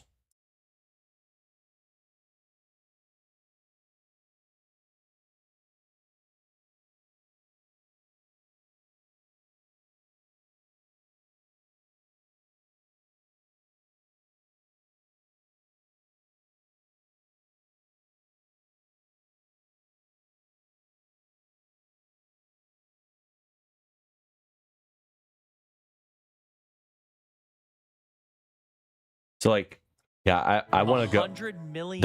I might want to actually like. There's a chance I could visit here one day for a car show. Inside New York City's richest suburb, Greenwich, Connecticut. $100 million mansions, Lamborghini dealers, secretive billionaires. There's a Lambo dealership about an hour or so from me. It's outside of Philly. An hour outside New York City in southwestern Connecticut are two towns that are among the richest in the world. In this video, we explore these places to understand how they became so rich. We are currently in one of the wealthiest suburbs of New York City, Old Greenwich, Connecticut. Median home price here is $3.5 million. Our first stop, Greenwich, Connecticut, I always feel like that's more than 3.5 mil. in the United Arab Emirates. The reason is because of hedge funds, a shady and controversial industry that we explore later in this video. We took the train. Yeah, big money never comes clean, never comes innocently. It always comes from something lucrative. From New York to Greenwich, and immediately we saw businesses you don't see in most towns. Yeah, like you would see Porsches driving around a lot. Which was next to an Aston Martin dealership, which was next to a Bentley dealership. This is the place to go to see cars. Some of the most insane cars that you wouldn't expect show up here. Everything from like 1 of 10 ever in the world. Next, we went to a pet grooming shop. Yeah, Miller Motor Cars is the dealership that's home to. Miller Motor Cars is a Bugatti, Pagani, Ferrari, Bentley, Rolls-Royce, Aston Martin dealership. Like, it's insane. I've seen pictures of what they've had there. It's absolutely insane. With like crazy. Like, they had a car show there like last month. I really wanted to go, but I couldn't. There's a chance I could go next year, but yeah, it's insane. Like, we have clients that come every week. Wow. What do you think is the most a client spent on their dog in a given year? Grooming, I would say they will spend about $5,000. What's the richest part of the Greenwich area? Backcountry for sure. Backcountry Yeah. for sure. Down here, you have your $3 million houses, $4 million houses. Up there, you're talking 10, 20, 30 mil. Yeah. Maybe even some undisclosed. We saw one 23 sold for $139 million. Yeah, that's Copper Beach Farm, I think. Copper Beach Farm. Very reminiscent Oh of my God. French Renaissance buildings in France. It's beautiful. And then you go out a door onto a beautiful open porch. And this beautiful, beautiful swimming pool that was built by this owner. A hot tub. See a full grass tennis court. Bent grass, Copper Beach Farm. My God. We took a ride around Greenwich's famous Golden Triangle neighborhood, but were unable to go by Copper Beach Farm. Well, of course We're not. just filming some of the neighborhood. Yeah, you can turn around, you just can't do anything back there. You can't do anything back there. Okay, sounds good. Yeah, but I open the gate, you can turn around right in here. Thank you, appreciate that. However, we did learn that it was linked to an LLC with a hedge fund billionaire named Ray Dalio's name on it. He's one of the 10 billionaires who lives in Greenwich. Another one is Steve Cohen, the owner of the Mets. This hedge fund billionaire is worth $21 billion. All hedge fund people. House for $15 million in 1998. So we tried to get a tour of the most expensive home for sale in Greenwich right now. It's $45 million. And unfortunately, you need to have proof of funds to get a tour. So we don't quite have $45 million on us right now. The No. scale of wealth is simply staggering. It's old money, it's hedge fund money. Hedge funds are a huge part of Greenwich. Wealthy hedge funders I don't don't really just understand live hedge funds there. that Some well. work there. In fact, Like, I know a bit about 1/3 private of equity all and office space in Greenwich DC. belongs to hedge funds. Literally every single car in this hedge fund parking lot is a luxury car. Porsche, Beamer, Cadillac. It's unbelievable. Hedge funds are relatively Range new. They Rovers. took off in the 1990s. At that time, they managed just a few $100 billion. But today, they manage over $5 trillion. But what even is a hedge fund? I don't know what the heck a hedge fund is, to be honest with you. No, but, Hedge funds emerged in the 1940s as a way to hedge risk, to protect yourself if the stock market goes down. But over time, they became increasingly risky, increasingly complex, and increasingly rich. Hedge fund managers take enormous fees, which is one reason they've minted 50 billionaires in the US, more than France has billionaires of any sort. and we'll get to why they're so controversial later in this video. If you're enjoying this video, please make sure to subscribe. The other See, Max I think you I see can. on this I think I know channel, why. who's currently reporting from Pakistan, and I had the idea for Roka News 5 years ago. Our goal is to create a nonpartisan news company that deliver just the facts to readers daily. Well, today we have over 2 million readers across our Instagram and newsletters, but our main focus is this YouTube channel where we aim to capture the world without fear or bias. If you support that mission, please make sure to subscribe. We've got some great videos coming out soon from Pakistan and Connecticut. Now let's go to Darien. A Roka reader and local named John O'Neill showed us around. Yeah. So this is Darien on the other side. But what you would consider Cape Cod a relatively average house. Right. And Darien is probably... You gotta think about too. It's New England, and New England area is a very, very, very wealthy area. Well, not just New York City, like just Connecticut, Rhode Island, Massachusetts, like Boston area, Cape Cod, like he said. Yeah, Stamford. I don't know if Stamford is really wealthy in Connecticut. Is it? I mean, Harvard is in Connecticut, so I guess that's real wealthy. $1.5 million. Yeah.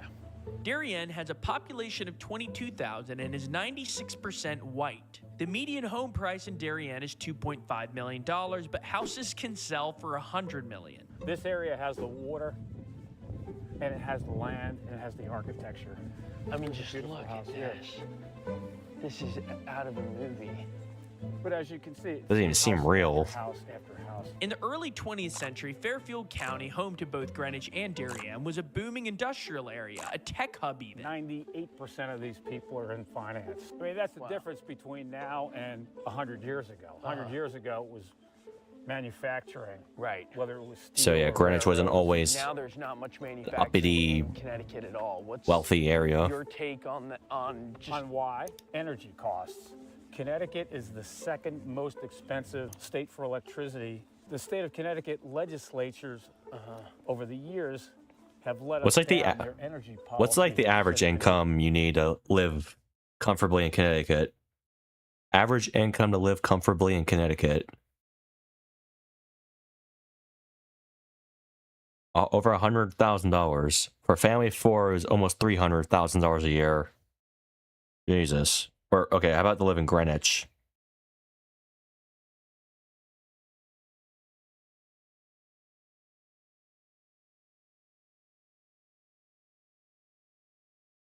The cost to live comfortably in Greenwich, Connecticut is between $300,000 to $500,000 a year. That's insane. Yeah, that's... There's people that can buy $20-30 million homes there. Really poor. At the same time, New York City's growth turned Darien and Greenwich into commuter towns. After World War II and the suburbanization that followed, towns like Darien and Greenwich boomed, although not for everyone. When I was a kid, my father lost his paycheck in a card game, and we ate bologna for a week, you know? So stuff happens. Did that happen? Yes. Wow. Just don't mention that to my father. By the 1960s, New York City executives had made these towns into wealthy enclaves. Southwestern Connecticut is the area nearest to metropolitan New York. Most people enter our state here. Its pleasant landscape includes sparkling lakes and hardwood forests, which make it preferred by executives both as a business and residential location. Now, before we reveal the politics of Darien and Greenwich and also discuss the controversy of hedge funds, we have to tell you about the presenting sponsor of this video, America.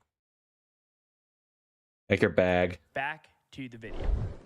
At this point, you might be curious about the politics of Darien and Greenwich, and they are interesting. In 2012, they voted for Mitt Romney over Obama. But It's mostly conservative Republican. Flipped blue and went for Kamala Harris. I've always thought about some of those wealthy enclaves that are really... It's like most billionaires are a conservative Republican. Right? Yeah. Are you going to walk the For like the walk? tax I mean, it's one reasons. thing to donate money. Yeah. Anybody can donate money. Yeah. But to actually be part of the fabric of a diverse community. Right. Do they allow people that work on their lawns and in their kitchens to use those beaches, right? Each town has their own beaches. And if you're not from that town, you can't go to that beach. That's been tested in the courts, and they've had to open that up, but they've made fees high enough to keep those people that they don't want from going to the beach. Class issues are unavoidable in a town like Darien, where the wealth is so extravagant and uniform. The last question we wanted to answer is, why are hedge funds so controversial? Shouldn't we be glad that Greenwich went from a Founded in village the Dutch 1640. bought from the Lenape tribe for 25 fur coats, the same tribe, by the way, that sold Manhattan for $24, to then being a town with the richest neighborhood in the country? Well, some argue that it's in their nature to strip mine corporate America, and in particular, the Rust Belt.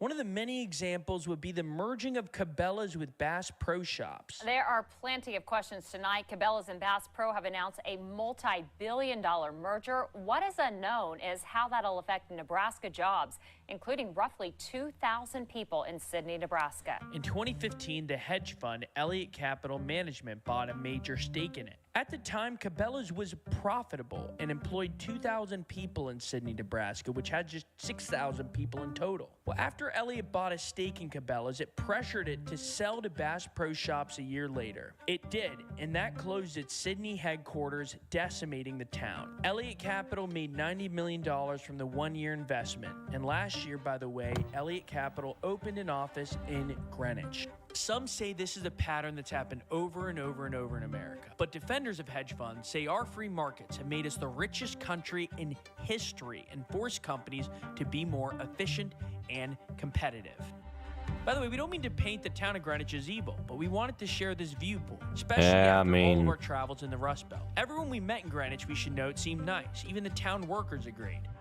People say so many things, but being in Greenwich, sharing with them every single day, I can say that there are really nice people. John then took us to his home city of Norwalk, It's just some of the things they do are evil, per se. which is right next door. That was like a one The floor way they make their money is evil. house. Wow. That house is typical of what houses looked like back then. In the 50s and 60s. Wow. That house right there, and this is what's new. But unlike Darien and Greenwich, Norwalk has a different side to it. We're probably 10 minutes from an incredibly impoverished area. No say. And in the next video, we show the extreme wealth gap in the area, where just a few miles from this street are housing projects, and a little further is one of Connecticut's and the Northeast's most dangerous cities. The rest on the east side, wow, it's different over there. Is it safe here? What's the vibe like? I'm gonna be honest, it's not that. Thank you for watching, and please make. So, like, how far is Bridgeport from Greenwich? Yeah, I've heard about Bridgeport, Connecticut.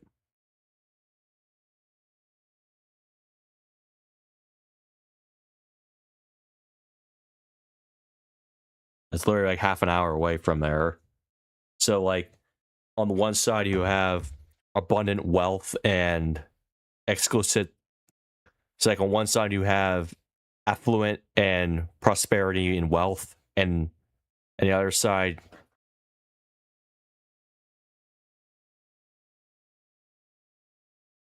like, on one side, you have all this abundant wealth and whatnot, and then when you go furthermore, it's a totally different world. Like, yeah, crazy. Like the big wealth gap in certain places, like LA, like Los Angeles, for example.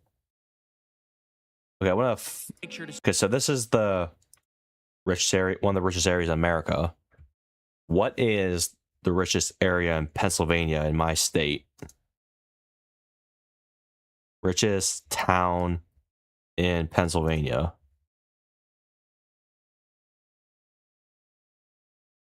Inside Pennsylvania's richest town, uploaded 4 months ago. Oh boy. 20 minutes long. So it says inside.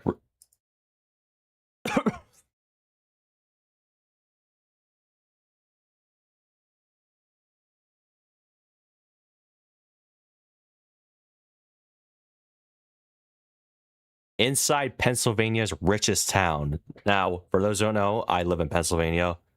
So what's the richest town in PA? We're going to find out. This is Kensington, Philadelphia. Oh, yeah, Kensington. I know a lot about this area. I remember seeing Tyler Oliveira's video on Kensington. It's just, oh my god, I can't believe what goes on there. And and it's literally not even that far from me. Like Philadelphia is not even that far from me. Like it's probably like a 2-hour drive for me. But Kensington, though, oof, it's rough. But just 12 miles away, you'll find this.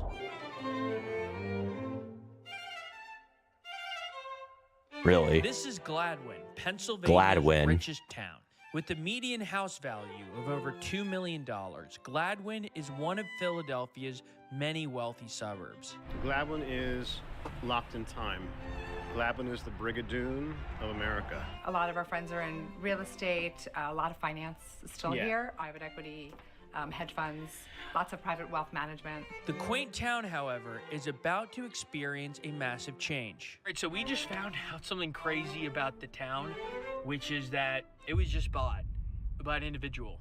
We Really? wanted to see what Gladwin's like and find out why it's so wealthy. We also want to find out why is it connected to Kensington and why is its history that of America in many ways. I mean, all these factories and everything that are around here, the people up there were the ones that own it down here. They're rich. Come with us to Pennsylvania's richest town to find out.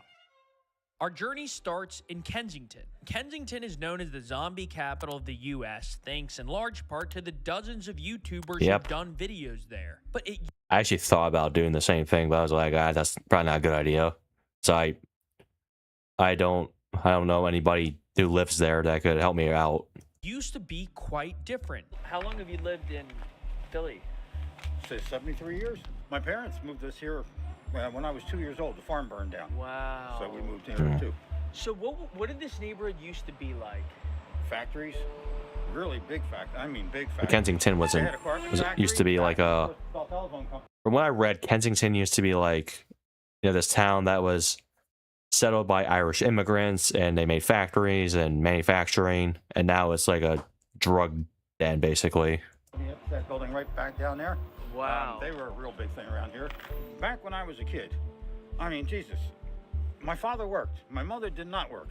We were able to afford a house, a car. We had vacations all the time. We were doing everything with no problem. How much has changed since then? I mean, you have 2 jobs, 3 jobs, and you still can't afford a house around here.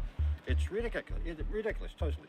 Unfortunately, and this is my personal opinion and my personal opinion only, democracy apparently lasts only about 250 years before corruption finally seeps in and destroys it. I mean, I don't want to get into the politics of things, but things have changed a lot.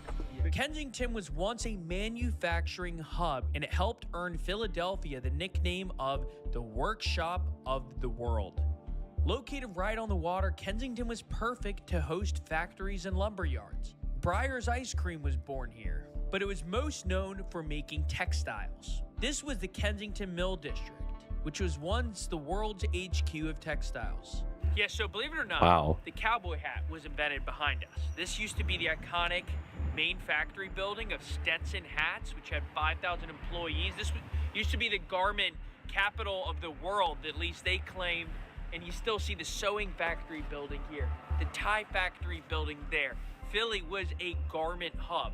So one reason why Kensington was such a good neighborhood for manufacturing and factories and coal depots is it's right on the water here. You can see Philadelphia's downtown, and these used to be shipbuilding yards where we are now, and today they're just, new sort of boilerplate townhouses. And again, it's just crazy to think that this place built 10,000 ships in World War II.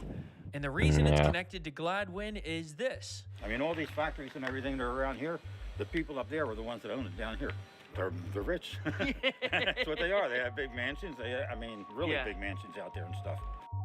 Philly today, of It's even course, more is very controversial different. We'll give you an analysis things of what go its on there. economy is today later. But first, let's drive to the filthy rich suburbs. All right, we're about 3 miles away from Gladwin, and you're in the nice Philly suburbs when the Wawas look like this. Take a look. You see Oh my all walks God. of life coming into our stores. You can see everything from Bentleys all the way down to something that should probably be in a junkyard.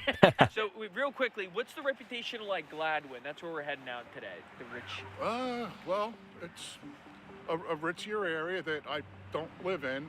I pass through. Yeah. but it's a beautiful area. Lots of historic homes. Is it kind of old money vibe or new money? Old money? Yeah, old money, for course. sure.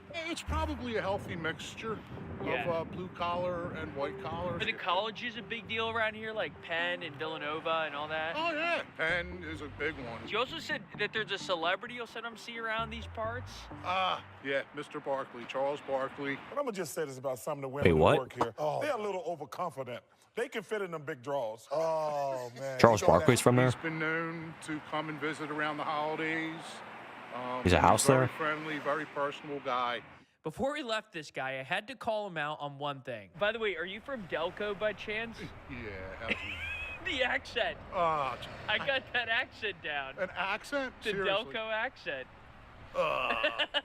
You know, I don't know if that's a good thing or a bad No, thing. it's a good thing. I like the Delco accent. It was great to encounter an accent from the nearby Delaware County in the wild. They truly are one of one. Would you look at that? Philadelphia. It's Owen Sturter. Sturter? Did I stir? So, all right, so first impressions of the Gladwin area as we're driving toward it, we're 2 miles Yeah, it's like away, you can even tell that super quaint. it's for the wealthy, because like all the houses are separated and Historic feel. gated. You can tell a lot of these buildings on the, I mean, you have like colonial ruins on the side of the road, but it's got like a very quaint, old, patriotic, I like America vibe out here. As we pulled up to Gladwin, the houses started to get bigger and bigger and bigger. Wow. That is so This beautiful is right Allen there. Iverson's old home right here, 1432 Monk Road. That's gotta be like a $10 million plus house right there that they just showed. And we're in here talking about practice. Check it out. There's AI's old crib. Oh my The town of Gladwin is small. In fact, it has just 4,000 people. In its town center, you'll find a library, a grocery store, and a few niche McCaffrey's. businesses. Okay, Never so heard of it. as we're driving to see more Not rich, mansions, so, I want to give a quick I shout wouldn't know out it. to the sponsor of today's video, American Financing. Oh, I mean, come come on. we're in the richest town. Thank you, American Financing. Back to Gladwin. Look at that mansion right there. You just have so many nice, quaint homes. It's incredible. Gladwin is locked in time. Gladwin is the Brigadoon of America. Brigadoon is it's an old story in Scotland that the village only appears once every 100 years. A The reason Brigadoon? why is so it disappears before it becomes corrupted by society. This was supposed to be William Penn's example of a village. William Penn, of course, created Philadelphia based on Utopia. Yes. Oh, yeah, I remember Between learning two about him in rivers school. and gridded streets. And this was his attempt to create the perfect suburban example.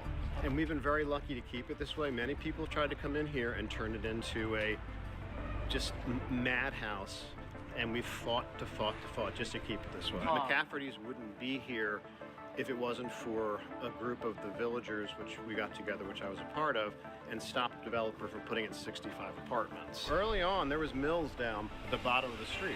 This was Really? this was a mill town. Oh yes. Sorry about the phone. Don't worry, But it's nice. I It's can't nice turn- I background. can't turn it off. I mean, some of the nouveaux that come in here have no respect for anybody. They think that they're the SHIT, Yeah. and it's like, okay, you made it. Good for you. Right. Treat the people here. Here it's a mix though, all over. That I don't know. I don't Yeah. know what their money comes Yeah. from, but Yeah. all I know is A lot of people we've been money here for years, like that. and, some of the newer people can be a little bit over the top initially. What's your favorite part about it? The town. My church. Your church. Baptized there, married Hey. there. What kind of church is it? At St. John Vianney, it's a Roman Catholic church. Roman Catholic. Didn't Nick Kennedy get married there? Yes, actually, Yes. you're right. Really? Yes, RFK. Junior. Got married there. Yeah. This is the little secret nugget. Like as I said, Brigadoon. Yeah. Just because it's tucked off to the side, Yes. it has not been overdeveloped. Yes. So, anyway, and you got the right guy. Hey. Born and raised here. I grew up in Belmont Hills, which is Montgomery County, just outside of Gladwin, and definitely like a big change as you get a little deeper into Montgomery County. A lot of big houses, not many sidewalks. Definitely feels like a very rich town. The friends that I have or the people that I know there, their parents like own the Comcast center downtown or are involved in these big political issues and definitely a lot of big figures. We definitely have a lot of suburbs around the city, and I think that's where the people with the money would flock to. Oh my goodness, the houses here. Okay, we are finally in Gladwin, and the houses here are just insane. Look at this estate. Unreal. Unreal. All right, so this That house is right beautiful. here is going for $9 million. It's Okay, the so it was most right around expensive 10 home million. for sale right now in Gladwin, and it's 9,000 square feet. Like most here, it's beautiful. Just the landscaping is incredible. It's a great lot. It even has a name, Highborn. So this house right here is 18,000 square feet. It's going for $7 million. Ryan Serhant just did an I was gonna say like 15 million. But again, a very regal, old school mansion. So this is typical Gladwin. First of all, the average house or the median house sold last year went for over $2 million. So like the median is high, and you have a bunch of old looking traditional, as if they were built in the early 1800s homes like this one behind us. And it's very rustic. Like you have a lot of land. Like look at this property behind us. You can only see the house through the trees here, but it's a very beautiful rural. You see horse crossing signs. One resident told us it was William Penn's idea of a dream village. So yeah, but this is a typical house here. I mean, this is a joke. This house right here is 29,000 square feet. 29,000 square feet. It has a I've seen this video online. I just saw this video. I just saw his house online recently. Like I just saw it posted like it was like for sale or something. Or I don't know. I mean, it has a bowling alley. 9-car garage, a fitness suite. It has its own massage room, which let's leave that there. Sold for $10 million today on the market. Oh no, I can't. That looks way more than 10 million. Come on. For $12-15 million, and also good to show. That's gotta be worth 20, 25. Right here. I mean, nice home, but yeah, it gives a little perspective. I mean, this is unbelievable. On Marion Square, check it out. You compare the house his show to this. I mean, come on. It's like you're flexing on these people. You got the nicest house around, and there's people out there doing like what? They're just flexing at this point. Before we explain the Philly economy and give you the big reveal on how Gladwin's about to change, you have to see the other wealthy suburbs of Bryn Mawr and Ardmore, just to give you a I've been to Bryn Mawr before. Of the Philly suburb wealth.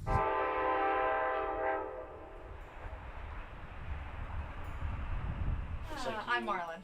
Marlon Max. So Max? nice to meet you. Yes. Well, this is a beautiful store here. Can you tell us a little bit about it? So I can tell you a lot about it. Yes. I am a jewelry designer.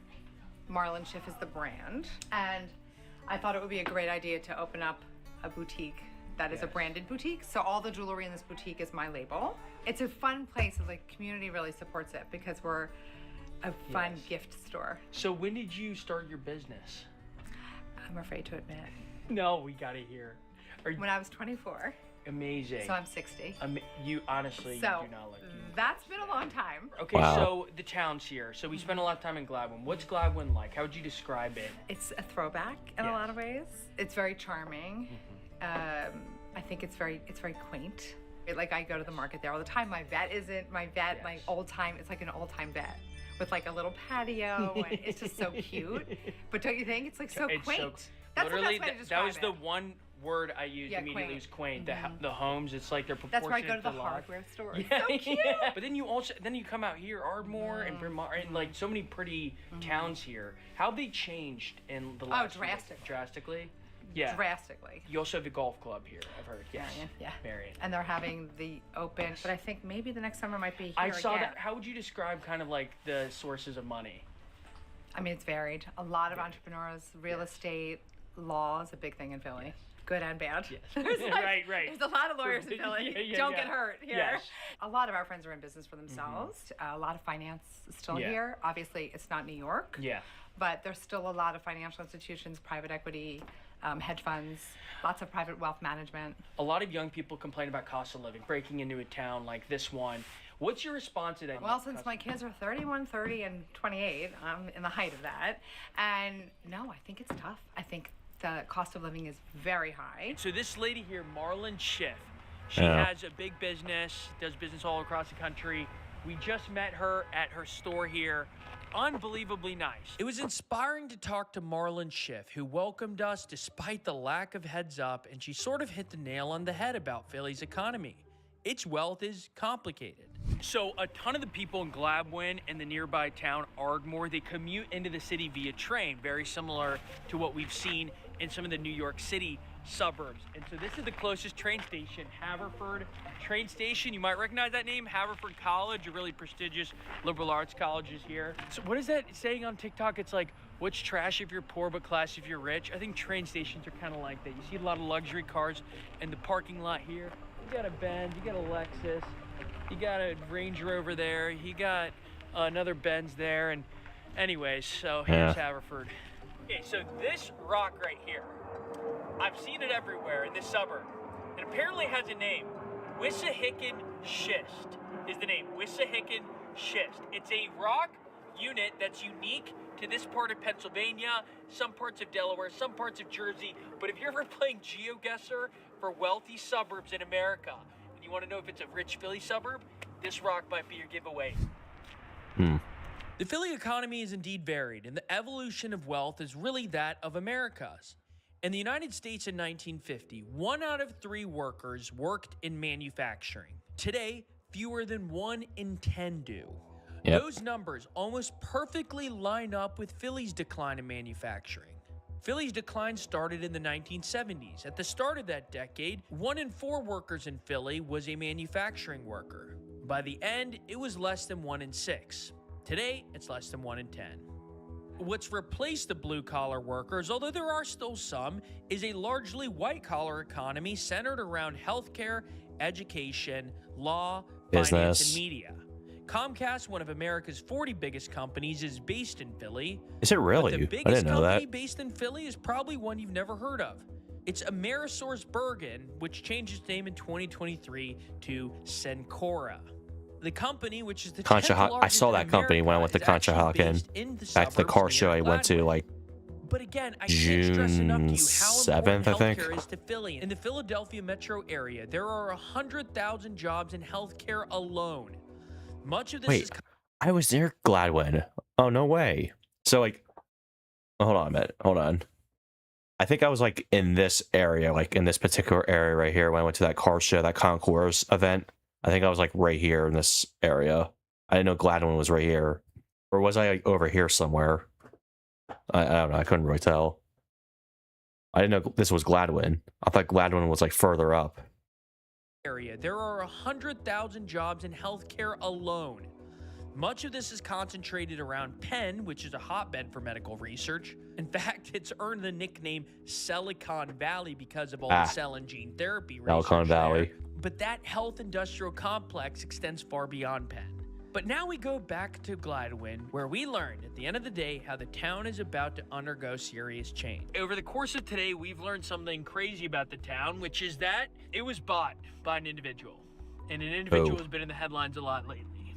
And that individual is Jeff Yass of Susquehanna, the trading firm that has essentially bought TikTok. Overall, he's he's I think the biggest. They bought now TikTok? Republican They're gonna donor, buy second TikTok? biggest after Miriam Edelson. So he's a massive figure. He lives in this area. He's Philly based. And he and his wife just bought up the town, so they'll be remodeling it. We just did some They research bought and the it's town. true. So Jeff Yass is one of the 30 richest people on the planet with a net worth of $65 billion. He's also the main reason you still have TikTok on your phone, since his firm bought a huge stake in the company and then pressured the Trump administration to keep it. And he and his wife are revitalizing the Gladwin Town Center. So he's basically one of the according to this people that plan wanted on to this keep website, TikTok which you can unbanned in actually access for America. yourself. Now, will that change the fabric of Gladwin? Or is this simply a case of a philanthropic couple strengthening and improving their town? That remains to be seen, but what we do know is this. Gladwin is one of the nicest towns we've seen in America, and when we visited, it sure did feel Should I visit like this one bringing day? it. Probably wouldn't be Thank you a, for watching too this much video, too and far of a drive, please honestly. Make sure to subscribe. Should I go to Gladwin one day? I don't know. I was near there, apparently. Let me see. How far was Gladwin from where I went? Right. This is where I was. Lafayette Hill. Gladwin.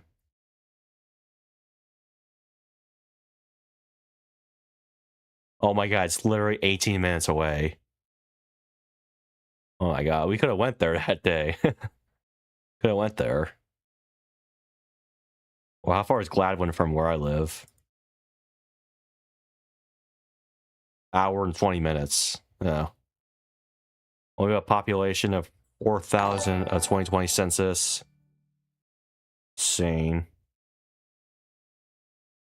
Hey, I've seen, look at the pictures. This house looks like a castle. Wow. Maybe I will go to Gladwin one day and just look and just see, like, I'll like be like, I visit the wealthiest town in Pennsylvania. I'm curious, what's the poorest town in Pennsylvania? We'll have to watch that video tomorrow, maybe. Anyway, thank you all for watching. I will see you tomorrow.